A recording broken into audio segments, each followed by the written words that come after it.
The key turned uselessly in Catherine Nash's trembling hand as she stood on the porch of what had been her home for 3 years, the late afternoon sun beating down mercilessly on San Antonio, Texas, in the summer of 1878. She tried again, jiggling the handle, pushing her shoulder against the familiar oak door, but nothing gave way because the lock had been changed, and every attempt only confirmed what she already knew deep in her bones. Her husband had locked her out completely.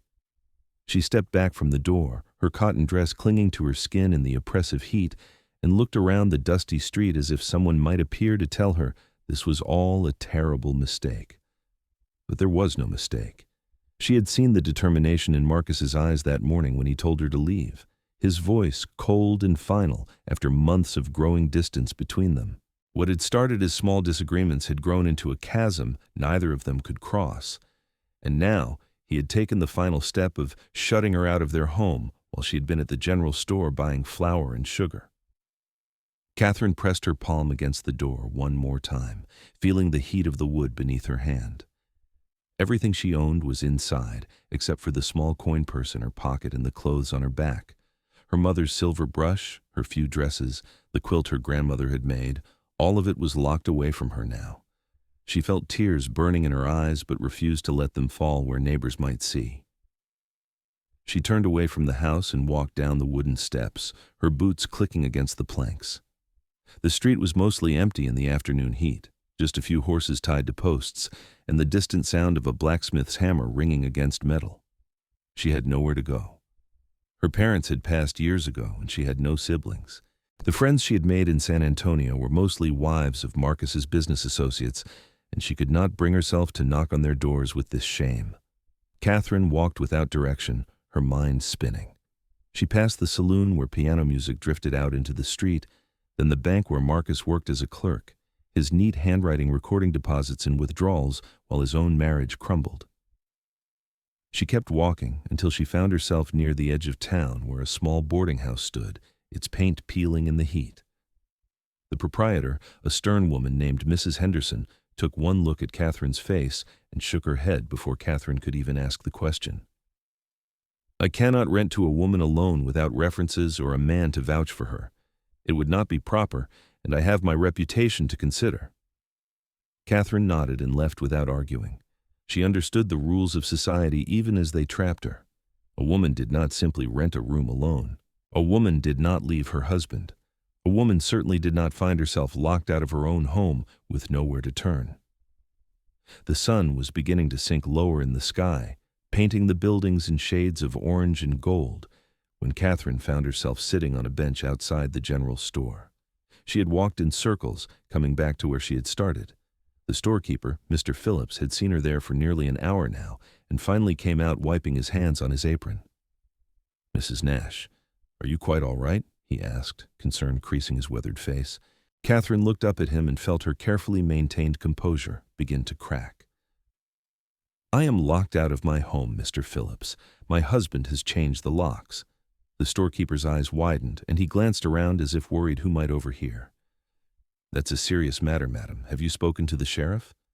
"The sheriff cannot make a man let his wife into his own house," Catherine said quietly. "The house is in Marcus's name.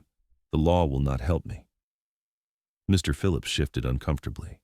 "You have my sympathy, Mrs. Nash, but I do not know what I can do to help you." "Neither do I," Catherine admitted. The storekeeper went back inside, and Catherine remained on the bench as the shadows grew longer. She was trying to decide whether she should return to her house and pound on the door, demand that Marcus at least give her her belongings, when she heard the sound of hooves on the hard, packed dirt street. She looked up to see a man riding a bay horse, leading a second horse behind him. He was tall and lean, wearing dusty leather chaps over his denim pants, a worn hat shading his face from the setting sun. He pulled his horse to a stop near the general store and dismounted with the easy grace of someone who had spent most of his life in the saddle. Catherine quickly looked away, not wanting to be caught staring, but she heard his boots on the wooden planks of the storefront walkway coming closer. He stopped a few feet from her bench. "Excuse me, madam," he said, his voice low and polite. "Are you in some kind of trouble?" Catherine looked up at him and saw kind eyes studying her face, concern evident in his expression. He was perhaps 30 years old, with sun-bronzed skin and dark hair curling slightly at the edges from beneath his hat. There was something solid and dependable about him, the way he stood with patient attention. "I am perfectly fine, thank you," she said automatically, the lie obvious even to her own ears. The cowboy tilted his head slightly. "Forgive me for saying so, but you have been sitting on that bench for over an hour, and you look like someone who has had the worst day of her life. My mama raised me to help folks in trouble when I can." Something about his straightforward kindness broke through Catherine's defenses. "I have nowhere to go," she heard herself say. "My husband locked me out of our home." The cowboy's jaw tightened, and he looked down the street as if he could identify which house was hers just by the information. "Changed the locks on you?" "Yes." He was quiet for a moment, and Catherine could see him thinking, his hand resting on his belt. Finally, he said, "My name is Kieran Porter. I work on a ranch about 5 miles outside of town. I came in to pick up supplies, but I cannot leave you sitting here with nowhere to sleep tonight." "I appreciate your concern, Mr. Porter, but I do not see what can be done about it," Catherine said, trying to keep her voice steady. Kieran looked at her for a long moment, then seemed to make a decision. "There's a small house on the edge of the ranch property. It used to be the foreman's place before a new bunkhouse was built. It has been sitting empty for about 6 months now. The owner, Mr. Patterson, he's a decent man. I think I could convince him to let you stay there for a while until you get your situation figured out." Catherine stared at him. "You would do that for a stranger?" "You're not a stranger anymore. You are someone who needs help, and I have the means to offer it." He paused, then added, "I promise you, it is a respectable arrangement. The house is separate from the main ranch buildings. You would have your privacy and your safety." Catherine felt something loosen in her chest, the first hint of relief she had felt all afternoon. "Why would you help me like this?" Kieran shrugged slightly. "Because somebody ought to, and I am here. What is your name, madam?" "Catherine Nash." "Well, Mrs. Nash, what do you say? It is not much, but it is a roof over your head and 4 walls to keep you safe." Catherine thought about her options, which were essentially none. She could sleep on this bench and face the judgment and danger that would come with that, or she could trust this cowboy with his kind eyes and his unexpected offer. Something in her gut told her he was genuine. "I would be very grateful, Mr. Porter," she said quietly. Kieran nodded and went into the general store. Catherine could hear him talking to Mr. Phillips, their voices low. When he emerged, he had a small bundle under his arm. "Picked up a few extra supplies. We should head out before it gets full dark. You ever ridden a horse, Mrs. Nash?" "Yes, though it has been some time." "You can take Bonnie here," he said, gesturing to the second horse. "She is gentle as a kitten." Catherine stood, smoothing her dress, and approached the mare. Kieran helped her mount, his touch brief and respectful, and then he swung up onto his own horse. They rode out of San Antonio as the sun touched the horizon, painting the sky in brilliant shades of red and purple. The ride took nearly 40 minutes, following a well-worn trail through scrubland dotted with mesquite trees. Kieran kept the pace easy, checking back on Catherine frequently to make sure she was managing all right. She was grateful for his consideration, though she would not have complained even if the ride had been difficult. She was too focused on the surreal nature of her situation, how her entire life had changed in the span of a single day. The ranch came into view as twilight settled over the land. Catherine could see the main house, a sprawling structure with a wraparound porch, and beyond it, several outbuildings, including a large barn and what must be the bunkhouse. Kieran guided them past these buildings to a smaller structure set apart by a grove of cottonwood trees. It was a modest house, single-story with a small porch, but it looked sturdy and well-maintained. Kieran dismounted and helped Catherine down, then tied the horses to a post. He produced a key from his pocket and unlocked the door, pushing it open. "Let me check inside first," he said, and Catherine waited while he went through the house. A moment later, light flickered to life as he lit a lantern. "All clear, a bit dusty, but sound." Catherine stepped inside and looked around. There was a main room with a simple kitchen area, a wood stove, a table with 2 chairs, and a rocking chair near the cold fireplace. A doorway led to what appeared to be a bedroom. It was sparse but clean, and after the afternoon she had endured, it looked like a palace. "I will bring you some firewood and get that stove going," Kieran said. The nights can get cool, even in summer. There's a well out back with good water, and I will make sure you have some basic supplies until we can figure out something more permanent." Catherine turned to him, feeling overwhelmed by his generosity. "Mr. Porter, I do not know how I can ever repay you for this kindness." Kieran looked uncomfortable with her gratitude. "No repayment necessary. You just needed help, and I had the ability to give it. That is what decent folks do for each other." He moved toward the door. "I will be right back with that firewood." He returned several times over the next hour, bringing firewood, a bucket of fresh water, some blankets he retrieved from the bunkhouse, and the supplies he had purchased in town, which included bread, cheese, dried beef, and coffee. He showed her how to work the stove and made sure the chimney was drawing properly. "I will come by tomorrow morning to check on you," Kieran said as he prepared to leave.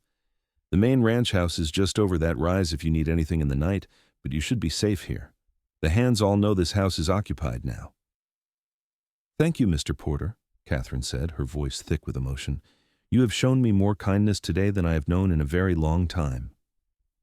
Kieran met her eyes, and something passed between them, an understanding that went beyond words.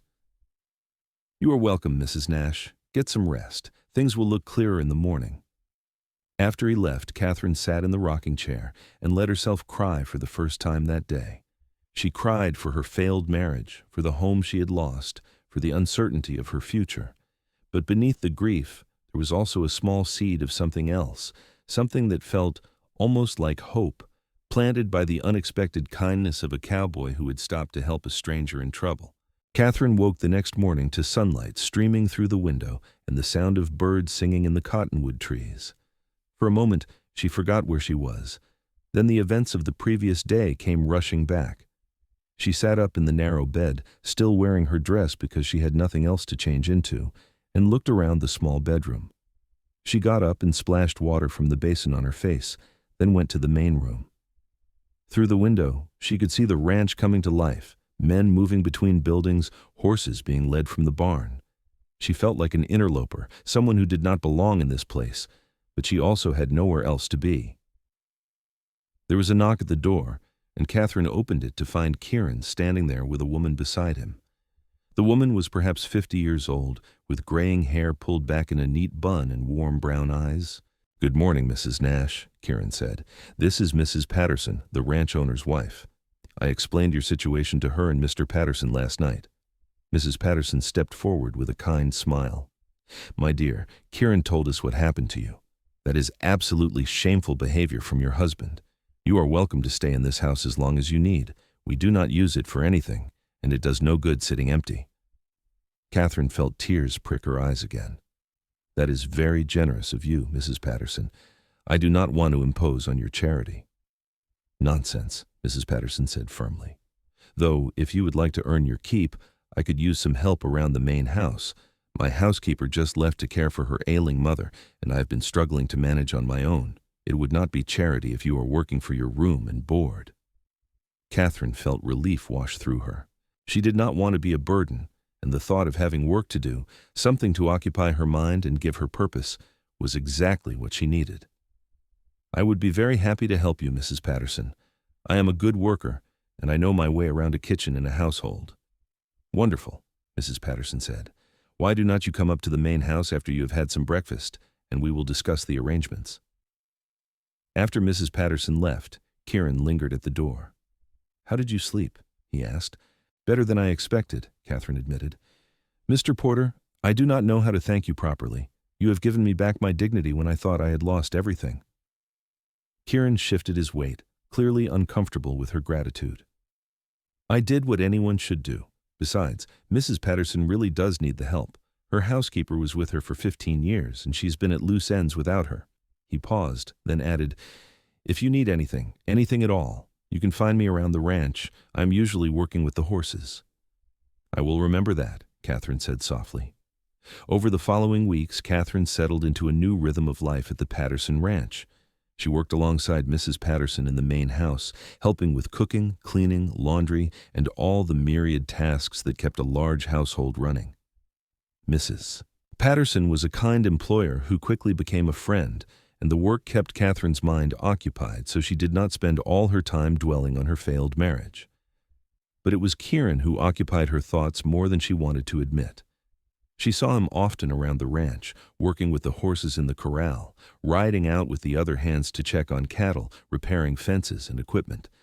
He always took time to check on her, stopping by her little house in the evening to make sure she had enough firewood or to bring her fresh vegetables from Mrs. Patterson's garden. Their conversations started brief and practical, but gradually grew longer. Catherine learned that Kieran had grown up in Missouri, the youngest of 4 brothers, and had come to Texas 5 years ago looking for work. He had a natural gift with horses, a patience and intuition that made him invaluable to Mr. Patterson. He loved the open spaces of Texas, the endless sky, and the freedom of working on the land. Catherine found herself sharing her own story with him, about growing up in Louisiana, about meeting Marcus at a church social when she was 19 and marrying him 6 months later. She told Kieran about the slow deterioration of her marriage, how Marcus had grown cold and distant, how she had tried everything to reach him, but nothing had worked. "Some folks are not meant to be together," Kieran said one evening as they sat on the porch of her little house watching the sunset. "That does not make it your fault." "I keep thinking I should have tried harder, done something differently," Catherine said. "You cannot make someone love you if they have decided not to," Kieran said quietly. "That is on him, not you." His words brought her comfort, but they also stirred something else in her, an awareness of him that grew stronger every time they spoke. She noticed the way his eyes crinkled at the corners when he smiled, the gentle strength in his hands, the easy confidence in the way he moved. She told herself it was too soon, that she was still a married woman even if her husband had cast her out, but her heart did not seem to care about such practical considerations. One afternoon in late August, Catherine was hanging laundry behind the main house when she heard raised voices from the front yard. She walked around the side of the house and saw Marcus standing there, facing Mr. Patterson. Her heart began to pound. "I am telling you, that is my wife, and I have a right to speak with her," Marcus was saying, his face red with anger, or heat, or both. "And I'm telling you that Mrs. Nash is under my protection now, and she does not have to speak to anyone she does not want to speak to," Mr. Patterson replied calmly. He was a big man, barrel-chested and solid, and he stood his ground without flinching. Catherine's hands clenched in her apron. She should go back inside, let Mr. Patterson handle this, but something made her step forward. "It is all right, Mr. Patterson. I will speak with him." Marcus turned and saw her, his expression unreadable. "Catherine." "Marcus." She walked closer but kept several feet between them. "What do you want?" "I want you to come home," he said, and she heard desperation in his voice. "I made a mistake. I should not have locked you out. I was angry and I acted rashly." Catherine studied her husband, this man she had promised to love for the rest of her life. He looked thinner than she remembered, haggard, and there were dark circles under his eyes. But she felt nothing but a dull sort of sadness looking at him. "You did not just lock me out of the house, Marcus," she said quietly. "You locked me out of your heart a long time ago. The locks on the doors were just the final proof." "That is not true," Marcus protested. "I love you, Catherine. I know I have not shown it well, but I do. Please, come home. We can start over." Catherine shook her head slowly. "No, we cannot. You made your choice when you changed those locks. You were willing to leave me with nowhere to go, no money, nothing. You did not care what happened to me. Do you understand how that felt?" Marcus's face twisted. "I was angry. You are always so righteous, so sure you are better than me. I wanted to hurt you the way you hurt me." "How did I hurt you?"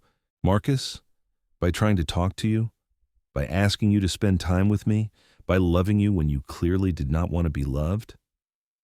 Catherine felt tears on her cheeks, but did not bother to wipe them away. "I tried for 3 years to make our marriage work. You gave up long before I did." "So that is it? You're divorcing me?"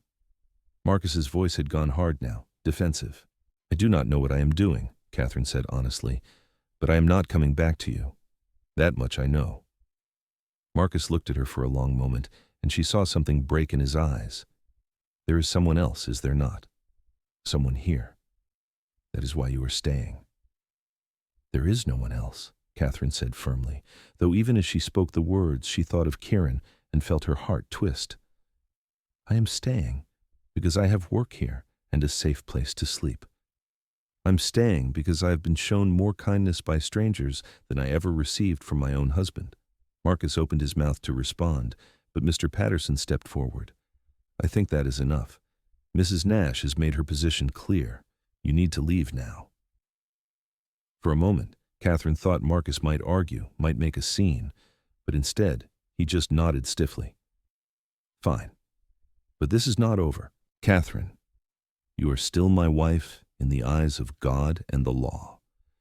Then perhaps you should have remembered that before you locked me out, Catherine said. She watched Marcus climb into a wagon and drive away, dust rising behind the wheels. Her whole body was shaking, and she wrapped her arms around herself. Are you all right, Mrs. Nash? Mr. Patterson asked gently. I am, Catherine said, and she realized it was true. I think I really am. That evening, Kieran came by her house as he often did. He had heard about Marcus's visit from the other ranch hands, and concern was written all over his face. Did he hurt you? Kieran asked as soon as Catherine opened the door. No, nothing like that. He wanted me to come back, but I refused. Catherine stepped aside to let Kieran in, and they sat at the small table. How do you feel about that? Kieran asked carefully. Catherine thought about the question. Relieved, I think. Sad, but mostly relieved. When I looked at him today, I realized I do not love him anymore. I do not know when it died exactly, but it is gone. Kieran was quiet for a moment. I know it is not my place to say this, but you deserve better than what he gave you. Thank you, Catherine said softly. You know, before all this happened, I thought my life was set. I thought I knew exactly how things would be, and even though I was not happy, at least it was predictable. Now everything has changed, and I have no idea what my future holds. I should be terrified, but instead, I feel something else. What do you feel? Kieran asked, his green eyes intent on her face. Free, Catherine whispered. For the first time in years, I feel free. Something shifted in the air between them, a crackling tension that Catherine had been trying to ignore for weeks. She saw the way Kieran was looking at her, saw the emotion in his eyes, and knew that he felt it too, this pull between them that had been growing steadily since the day he found her sitting on that bench in San Antonio. Catherine, Kieran said, then stopped and shook his head. I should not. You are still married, and it is too soon, and I do not want to complicate things for you. Catherine reached across the table and took his hand, feeling the calluses on his palm, the strength in his fingers. You have been complicating things for me since the moment you asked if I was in trouble. I think about you constantly, Kieran. I know it is too soon, and I know it is not proper, but I cannot seem to help it. Kieran turned his hand to clasp hers, his thumb stroking across her knuckles. I have been trying so hard to keep my distance, to just be your friend and help you get on your feet. But every time I see you, it gets harder. You are the most beautiful, strongest person I have ever met, and I am falling for you, Catherine. I have been falling for you since that first day. Catherine felt her heart swell in her chest. I am falling for you too. It terrifies me, but it also feels right in a way. Nothing has felt right in a very long time. Kieran stood and pulled her gently to her feet, his hands on her waist. We will take this slow. I do not want to rush you or pressure you, but I need you to know that I am here, and I am not going anywhere. When you are ready, if you decide you want this, want me, I will be waiting. Catherine looked up at him, at this good man who had appeared in her life exactly when she needed him most, and made a decision. She rose on her toes and kissed him, soft and tentative at first, then deeper as Kieran pulled her closer. It was nothing like kissing Marcus had been, nothing like the dutiful, passionless exchanges of her marriage. This was fire and sweetness and rightness, and when they finally pulled apart, Catherine was breathless. I am ready, she whispered. I have been ready for weeks. I just did not want to admit it. Kieran rested his forehead against hers. We will still take it slow. I do not care what the law says or what society says. What we have between us is real, and it is worth protecting. They sat together on the porch as the stars came out, Kieran's arm around Catherine's shoulders, her head resting against his chest.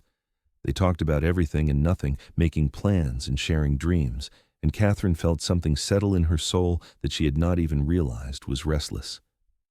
The months that followed were some of the happiest of Catherine's life, despite the complicated circumstances. She and Kieran were discreet about their growing relationship, not wanting to cause gossip or problems for the Pattersons, but everyone on the ranch could see the way they looked at each other. Patterson pulled Catherine aside one day and told her she was happy for them both, that they deserved joy after the hardships they had faced. Catherine threw herself into her work and into building a new life. She saved the money Mrs. Patterson paid her, tucking it away carefully. She began to make friends with some of the other women in the area, women she met at the general store or church when she went to town with the Pattersons. She was building something real and substantial, a life that was entirely her own. In November, Marcus sent her divorce papers. Catherine sat at her small table and read through them with shaking hands. Marcus was claiming abandonment as grounds, which was ironic given that he'd been the one to lock her out, but Catherine did not care about the details. She signed where indicated and sent them back without a word. 6 weeks later, the divorce was final. She was a free woman. Kieran came to her house the evening she received the final papers, and Catherine met him at the door with tears streaming down her face. "What is wrong?" Kieran asked urgently, pulling her into his arms. "Nothing is wrong," Catherine said, laughing through her tears. "Everything's right. The divorce is final, Kieran. I'm free. We are free." Kieran held her tight, his face buried in her hair. "Marry me," he said suddenly. "I know we should probably wait a while longer to be proper, but I do not care about proper. I love you, Catherine. I want to spend the rest of my life with you. Marry me." Catherine pulled back to look at his face, seeing the love and certainty in his eyes. "Yes," she said without hesitation. "Yes, I will marry you." They were married 2 weeks later in a simple ceremony at the ranch, with the Pattersons and the ranch hands as witnesses.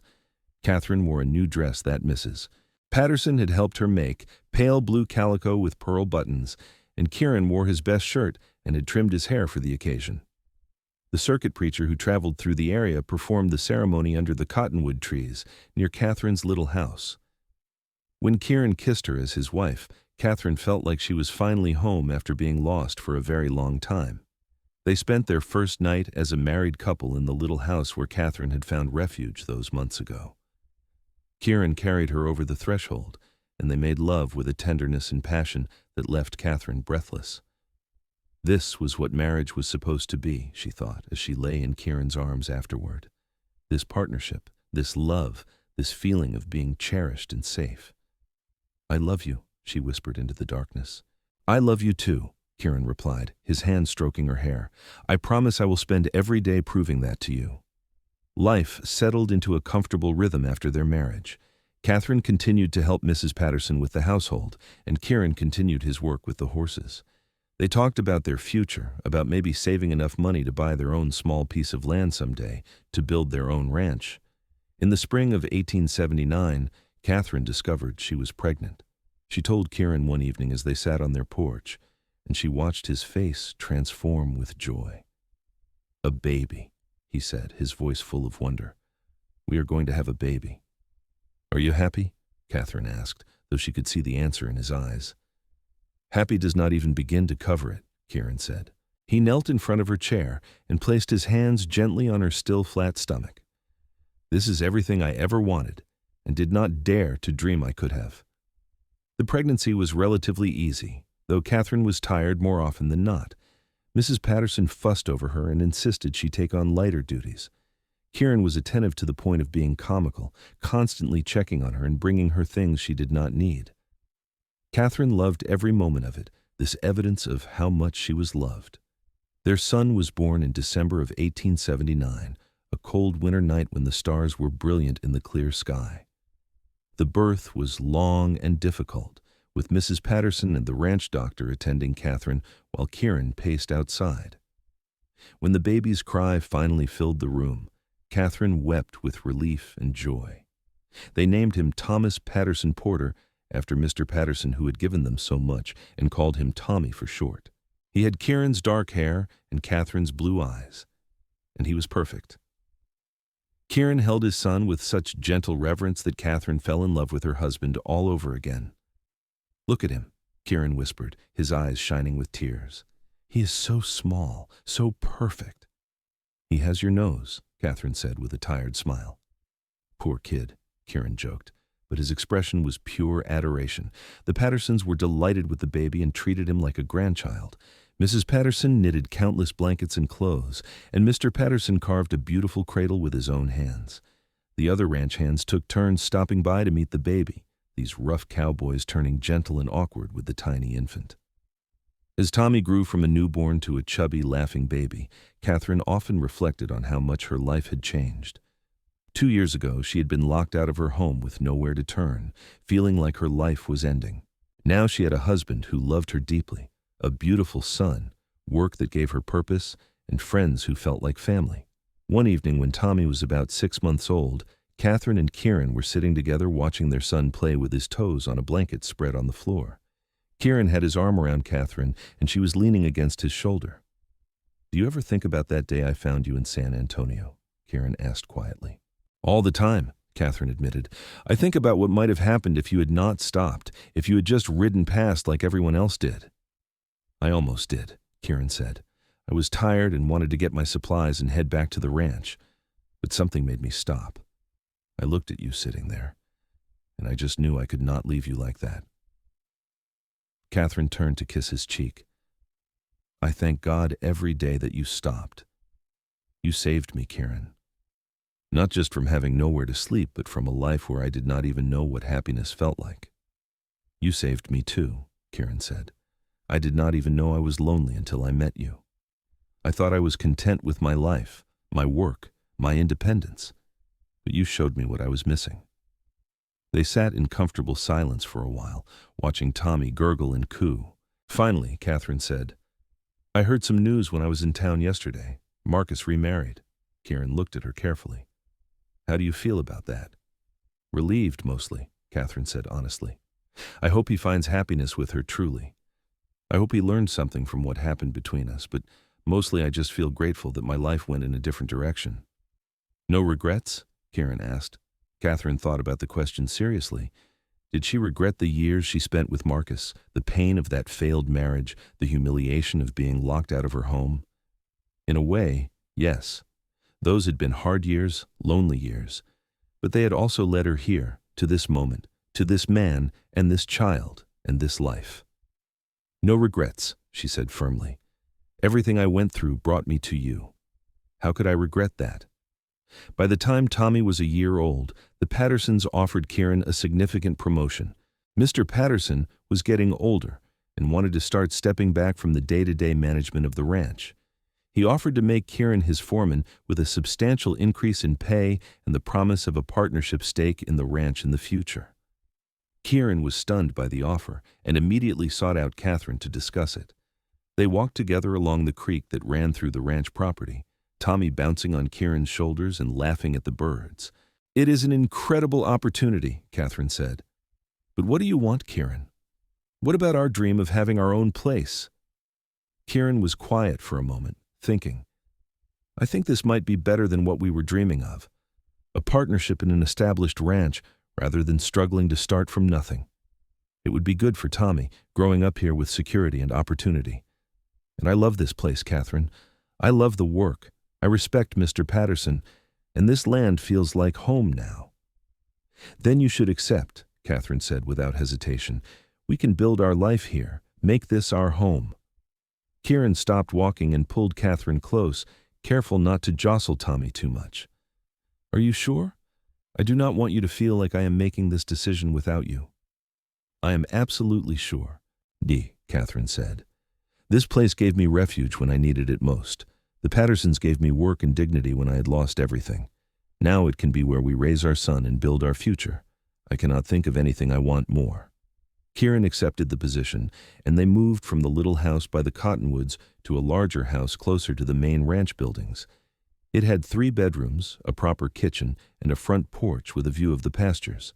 Catherine planted a garden, and Kieran built a fence around the yard where Tommy could play safely. The years passed quickly, marked by seasons and small milestones. Tommy took his first steps, spoke his first words, grew from a baby into a curious, energetic little boy who followed his father everywhere around the ranch. In 1882, Catherine gave birth to their second child, a daughter they named Margaret Rose, but called Maggie. She had Catherine's fair hair and Kieran's green eyes, and she was as fierce and independent as her mother. The ranch prospered under Kieran's management.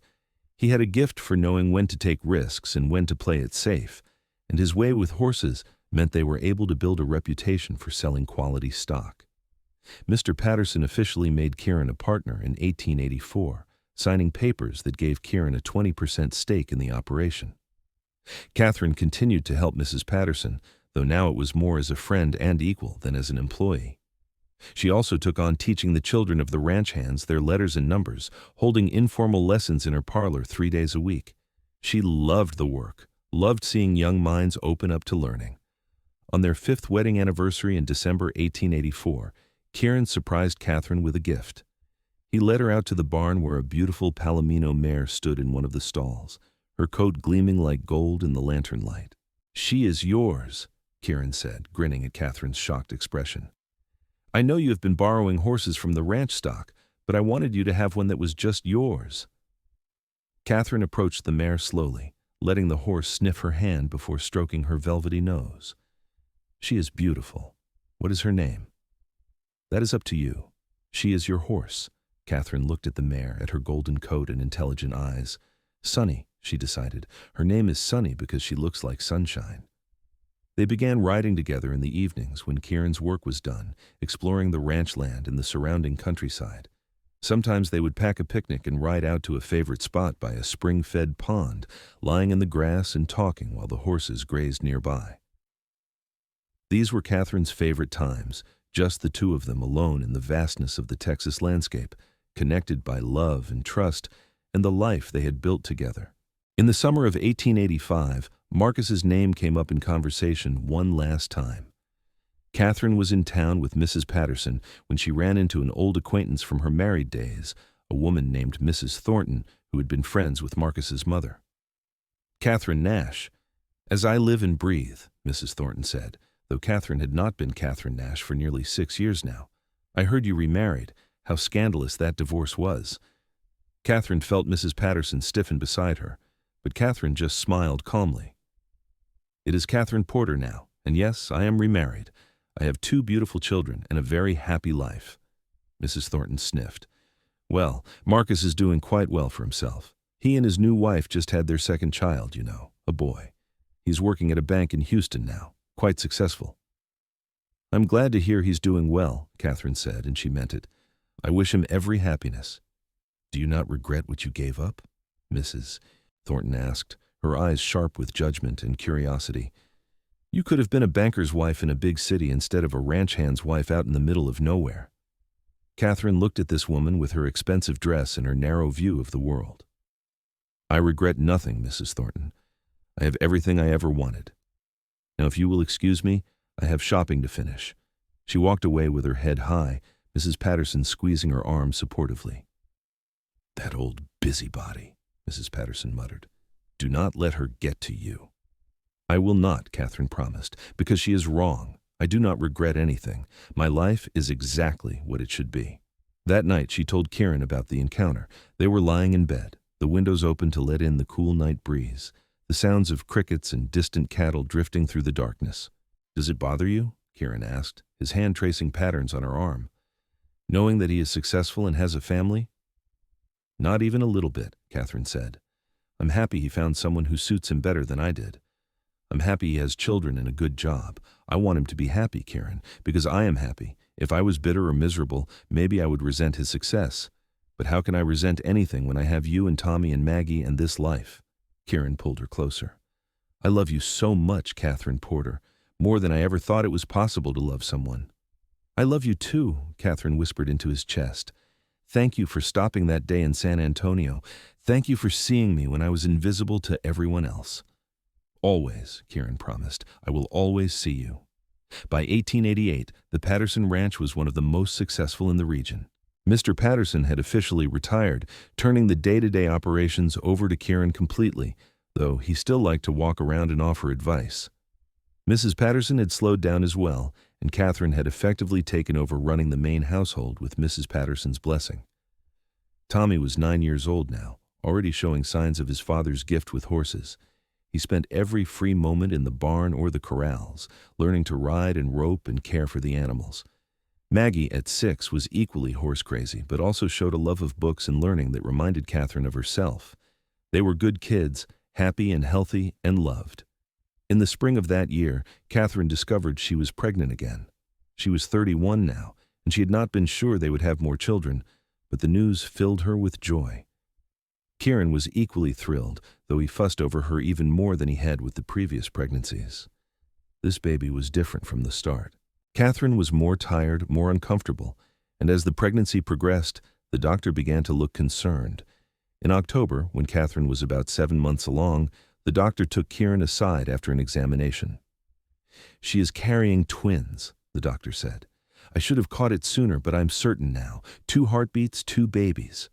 Kieran's eyes went wide. "Twins? Are you sure?" "Quite sure. And I will not lie to you, Mr. Porter. Twin births can be complicated. She needs to rest as much as possible for the remainder of the pregnancy." Kieran made sure Catherine followed the doctor's orders to the letter. He hired a woman from town to help with the household work and the children. He would not let Catherine do anything more strenuous than sitting and doing needlework. Catherine protested that he was being overprotective, but secretly she was grateful. This pregnancy was exhausting in a way the others had not been. The twins were born on a snowy evening in late December, 2 days after Christmas. The birth was long and difficult, and there were moments when Kieran feared he would lose Catherine. But she was strong and stubborn, and with the doctor's help, she brought both babies safely into the world. They had a boy and a girl, both small but healthy. They named the boy James Kieran Porter and the girl Alice Jane Porter, and when Kieran held both babies at once, he wept openly at the miracle of them. "4 children," he said in wonder. "We have 4 children, Catherine." Catherine, exhausted but radiant, smiled at her husband. "We certainly do. Our little family is complete." The years that followed were full and busy. Raising 4 children while running a ranch household kept Catherine constantly occupied, but she loved every chaotic moment. Tommy grew into a responsible young man who worked alongside his father, learning the ranch business from the ground up. Maggie thrived in school and talked about maybe becoming a teacher someday. The twins, Jamie and Alice, were inseparable and into everything, keeping everyone on their toes. By 1895, Tommy was 16 and had already proven himself as a skilled ranch hand. Mr. Patterson, who treated all the Porter children like his own grandchildren, officially named Tommy as his heir along with Kieran, ensuring that the ranch would stay in the family. Mrs. Patterson had passed away the previous year, and while her loss was felt deeply by everyone, there was comfort in knowing that the legacy she and her husband had built would continue. Kieran was 47 now, his dark hair showing threads of silver, but he was still strong and vital. Catherine was 38, laugh lines around her eyes and a few silver strands in her fair hair, but she had never felt more beautiful or more loved.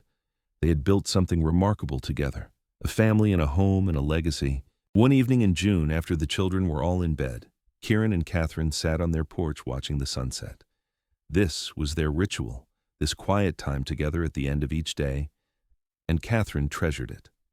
"Do you remember what I told you that first night?" Kieran asked, his arm around her shoulders. "When I brought you to that little house by the cottonwoods?" "You told me a lot of things that night," Catherine said with a smile. "I told you that things would look clearer in the morning," Kieran said. "I was right, was I not?" Catherine laughed softly. "You were right, though I do not think either of us could have imagined how clear things would become, or how beautiful." "No regrets?" Kieran asked the same question he had asked years ago. "Not a single one," Catherine said firmly. "You gave me a place to stay when I had nowhere to go. But more than that, you gave me a home. You gave me love and children and a life beyond anything I could have dreamed. How could I ever regret any of it?" Kieran kissed her temple gently. "I am the lucky one. I found you when you needed help, but you are the one who saved me. You made my life mean something.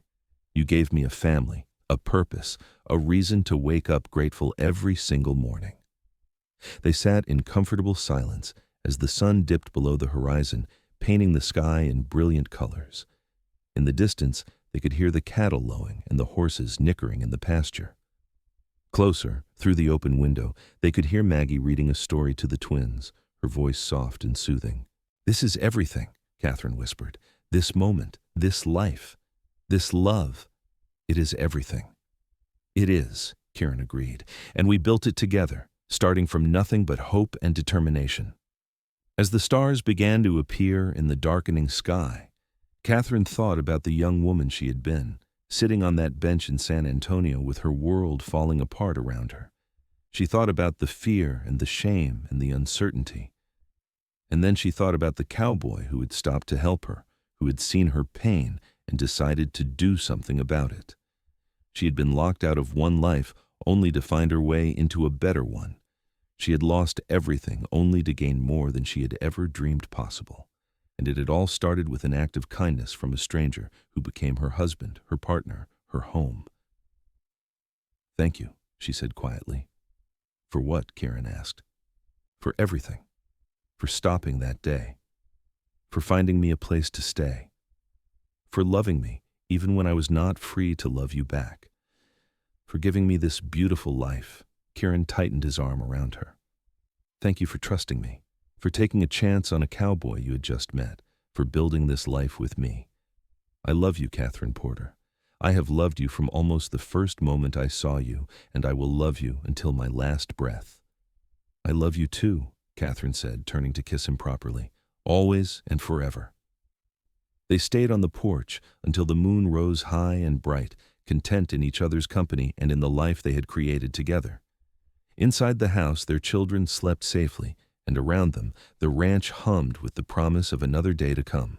It had been 17 years since that summer day in 1878 when Catherine's husband locked her out and a cowboy named Kieran Porter found her in her darkest hour. 17 years of building and growing and loving. 17 years of proving that sometimes the worst moments of your life can lead you to the best ones. The old foreman's house still stood by the cottonwood trees, occasionally used for temporary hands or visitors. Sometimes Catherine would walk down there and stand on the porch, remembering the woman she had been when she first arrived. That woman had been broken and scared, unsure if she would survive what had happened to her. But she had survived. More than that, she had thrived. She had built a new life from the ashes of her old one, had found love in the most unexpected place, and had created a family that filled her heart to overflowing. As the years continued to pass, the Porter family became an integral part of the San Antonio community. Tommy married a sweet girl from town in 1899 and brought her to live on the ranch, where they built their own house and started their own family. The first grandchild, a daughter named Catherine after her grandmother, was born in 1900, and Kieran cried when he held her for the first time. Maggie went to teaching college and came back to San Antonio to open a school for children from the surrounding ranches and farms. She was passionate about education, just like her mother had been, and she made a real difference in the community. The twins, Jamie and Alice, both decided to stay on the ranch, Jamie working with his father and brother, and Alice helping Catherine manage the increasingly complex household operations. Alice also showed a talent for business and began helping with the ranch's financial records and contracts. Mr. Patterson passed away peacefully in his sleep in 1903, leaving the ranch entirely to Kieran and Tommy with generous provisions for Maggie, Jamie, and Alice. It was a bittersweet day, saying goodbye to the man who had given them so much, but there was also gratitude for the years they had shared and the legacy he had left behind.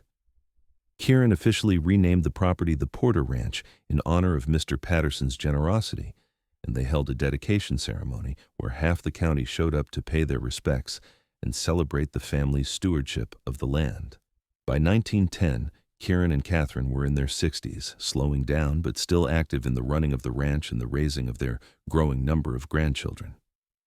They had 7 grandchildren now, ranging in age from 10 to 1, and their house was always full of laughter and noise and life. They still sat on their porch every evening, watching the sunset and talking about their day. They still held hands like young lovers. They still looked at each other with the same love and wonder that had been there from the beginning.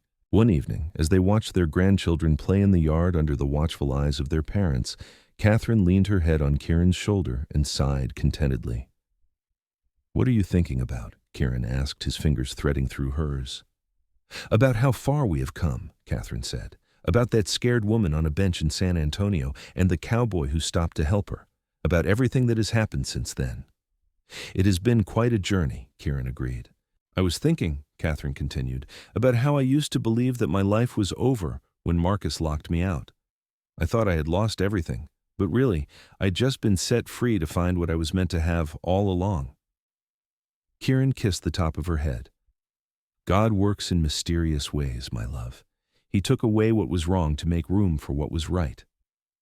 "I am so grateful," Catherine whispered, "for every moment, every hardship, every joy. I am grateful for all of it because it led me here, to you, to this family, to this life." They watched the sun set in a blaze of orange and gold, their grandchildren's laughter floating on the evening breeze. Around them, the ranch they had built together hummed with life and purpose. The cattle grazed peacefully in the pastures, the horses stamped and whickered in the barn, and smoke rose from the chimneys of the various buildings scattered across the property. This was home. This was family. This was love. And it had all started with a simple act of kindness on a hot summer day in San Antonio, when a cowboy saw a woman in trouble and decided to help her find a place to stay. Neither of them could have known that place would become home, that help would become love, and that their chance meeting would blossom into a legacy that would endure for generations. As darkness fell and the stars emerged one by one in the vast Texas sky, Kieran and Catherine went inside to join their family for dinner. The house was full of voices and warmth. 3 generations gathered around the large table that had been built specifically to accommodate them all. Tommy said grace, thanking God for their many blessings, and as everyone echoed his Amen, Catherine looked around at the faces of her children and grandchildren. She met Kieran's eyes across the table and saw the same emotion reflected there, the same gratitude and wonder and joy. They had built this together, brick by brick, day by day, choice by choice. They had taken the broken pieces of Catherine's old life and transformed them into something beautiful and whole. They had proven that endings could become beginnings, that loss could lead to gain, and that sometimes the darkest moments were just preludes to the brightest futures. Catherine reached for Kieran's hand under the table, and he squeezed her fingers gently. No words were needed. After more than 30 years together, they could communicate in glances and touches, their connection as strong as ever. The conversation flowed around them, grandchildren telling stories, sons and daughters making plans, life continuing in all its beautiful, chaotic glory. And through it all, Kieran and Catherine sat together, content in the life they had created and the love that had sustained them through every challenge and triumph. That night, lying in bed with Kieran's arms around her, Catherine reflected on the full circle her life had taken. She had started as a naive girl in Louisiana, become an unhappy wife in San Antonio, found herself homeless and desperate on a dusty street, and through the kindness of one good man, had built a life richer and fuller than she had ever imagined possible. "What are you thinking so hard about over there?" Kieran murmured sleepily. "Just counting my blessings," Catherine said softly, "and they are too numerous to count." "I love you, Kieran Porter," Kieran said, his voice full of emotion even after all these years. "I love you too, Kieran Porter," Catherine replied. "Thank you for finding me that day. Thank you for giving me a place to stay. Thank you for giving me a life worth living." "Always," Kieran promised, just as he had promised so many times before. "Always and forever." They drifted off to sleep wrapped in each other's arms, surrounded by the home they had built and the family they had created. Outside, the Texas night stretched vast and beautiful, full of stars and promise. The ranch slept peacefully, secure in the hands of people who loved it and would care for it for generations to come. And in the morning, as the sun rose over the Porter Ranch, bringing with it a new day full of possibilities, Kieran and Catherine would wake together as they had for more than 3 decades. They would start their day with coffee on the porch, watching the land come to life around them. They would work alongside their children and grandchildren, continuing the legacy they had built. And they would end their day as they always did, sitting together and watching the sunset, grateful for every moment they had been given. It was a simple life in many ways, but it was everything they had ever wanted. It was proof that kindness could change a life, that love could heal the deepest wounds, and that sometimes the worst day of your life was actually the beginning of your best life. Catherine had been locked out of her old life by a man who did not value her, but she had been welcomed into a new life by a man who cherished her more than anything in the world. She had lost a house, but found a home. She had ended a marriage, but found true love. She had been abandoned, but was then claimed by a family of her own creation. And it all started with a cowboy who stopped to help a woman in trouble, who found her a place to stay, and who ended up giving her a place in his heart forever. That was the story Catherine would tell her grandchildren when they asked how she and Kieran met. And it never got old in the telling because the wonder of it, the perfect rightness of it, never faded. They lived out their days together on the ranch they loved, surrounded by the people they loved, doing the work they loved.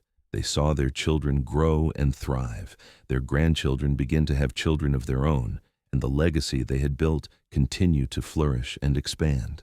When Kieran passed away peacefully in his sleep in 1925, just shy of his 77th birthday, Catherine held his hand and told him one last time how much she loved him, how grateful she was for every day they had shared. She mourned him deeply but without regret, knowing they had lived a full and beautiful life together. Catherine followed him 3 years later, surrounded by her children and grandchildren, her last words a whisper of Kieran's name. They buried her next to him on a hill overlooking the ranch, under the wide Texas sky they had both loved so much. The Porter Ranch continued to thrive for generations, a testament to the love and hard work of the couple who had built it, and the story of how it all began, with a cowboy who found a woman a place to stay and ended up finding the love of his life, was passed down through the family like a cherished heirloom, proof that kindness and love could create miracles, and that the best things in life often came from the most unexpected places.